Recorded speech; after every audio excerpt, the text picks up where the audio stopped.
So this video right here is being shot on the iPhone 13 Pro.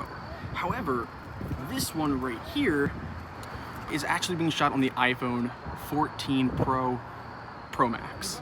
I'm new to navigating New York City with only a few solo trips in recent years. As a novice yet avid traveler with blindness, I wanted to know if the iPhone 14 Pro Max would make the perfect traveling guide. I also happen to be an award-winning filmmaker, so I'm always excited when the most accessible camera gets improved upon. So how you like the city so far?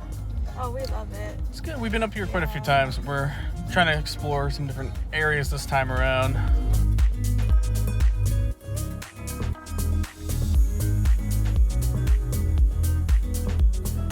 This is the iPhone 14 Pro. I want to try the 14 Pro Max, a larger size, and this new purple, I'm kind of digging it. So let's check this out. Also, we're here at 368 in New York City.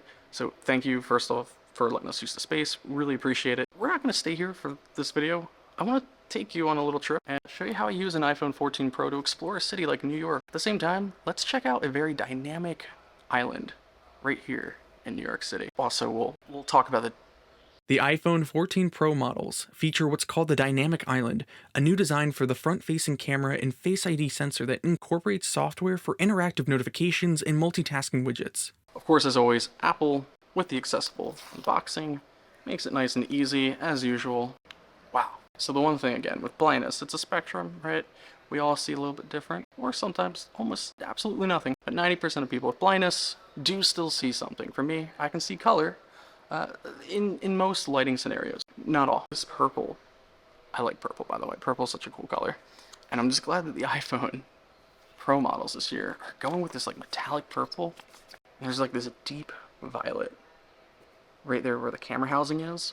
Now the one thing to keep in mind, this is a little bit of a travel iPhone video, and there is no physical SIM slot. I have my thoughts and opinions. This is an exclusive eSIM phone. We'll give it a try, and I'll report back. Once you have the phone on, if you're blind or have low vision or have accessibility needs, right? There are options to enable accessibility settings right from the setup, which is great.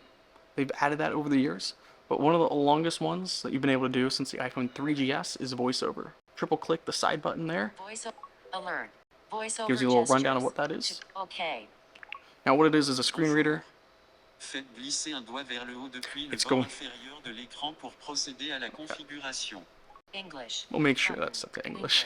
Okay. While this is activating the eSIM for, reference, this is what the iPhone 14 looks like. That's cool, but I'm more interested in how this iPhone can get me to a dynamic plot of land known as Roosevelt Island here in New York. So I say let's get out of here and let's go use the iPhone 14 Pro Max in the real world. And specifically, let's go check out another dynamic island here in New York.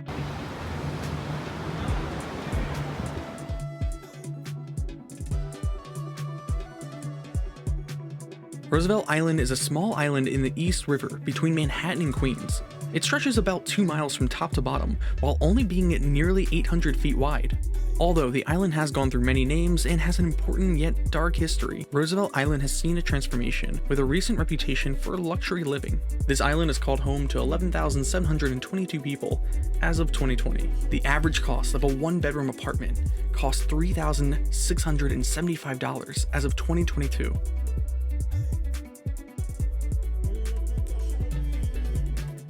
The Roosevelt Island Tramway is a highly recommended method to cross over from Manhattan, costing only $2.50 per way.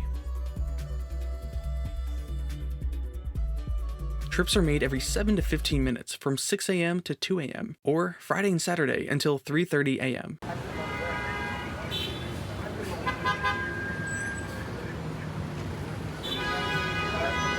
Waiting for the next tram to come around. It's probably gonna be a few seconds, minutes.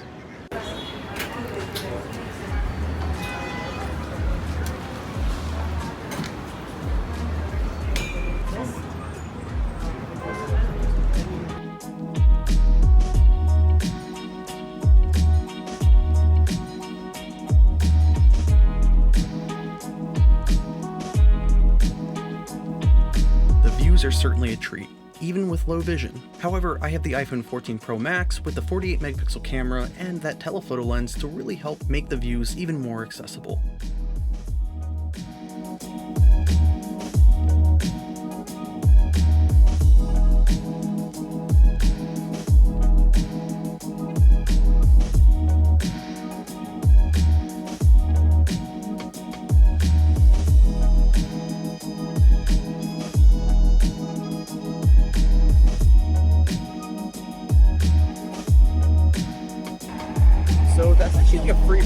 runs all throughout Roosevelt Island. It just provides free transportation around the 2 miles stretch of land that's here, which is pretty cool. The fact that, you don't necessarily have to pay to get around this little community.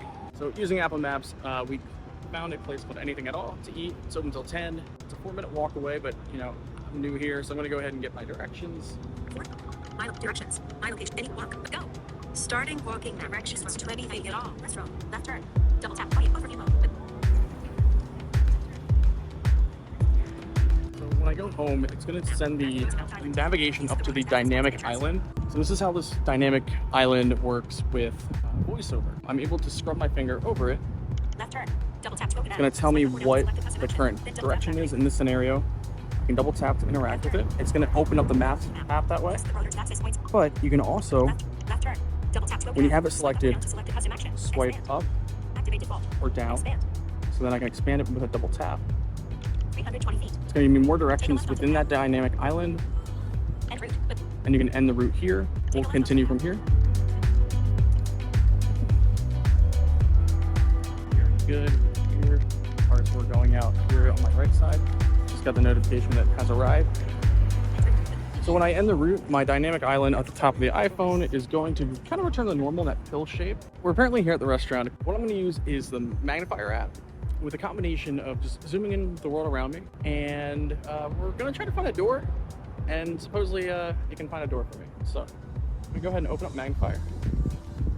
So Magnifier, again, much like the camera, essentially its own kind of camera app, lets me zoom in a great deal, of course, until it's super grainy, but that's what we have to work with, especially with the light that we are currently conditioned with. So there's a place that looks potentially open over here. Fence. Grass. Shrub. Decorative plant. Decorative plant. Umbrella. Umbrella, okay. So umbrella is a good hint that we're like at an outdoor eating area. So I'm gonna go ahead and... People detection. Door detection. Off. Image description. Image description's off. Door detection. Off. Door detection on.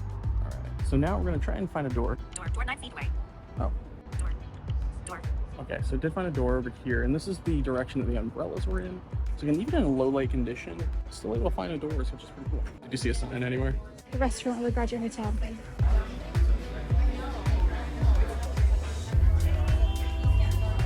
To be honest, what you saw were just a few highlights from this day.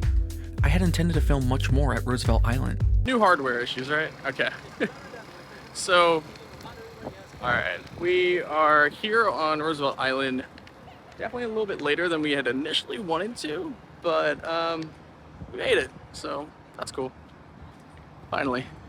There were a lot of roadblocks to get to this point, including missed buses, a train, unexpected traffic, eSIM issues, and quite a few more. This is certainly one of the more interesting bathrooms I've used.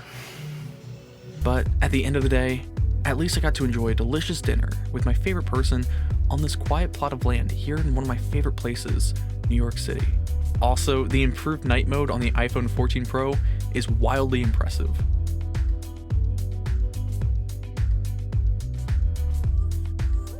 I hope you could see different today, and I'll hear you next time. Bye.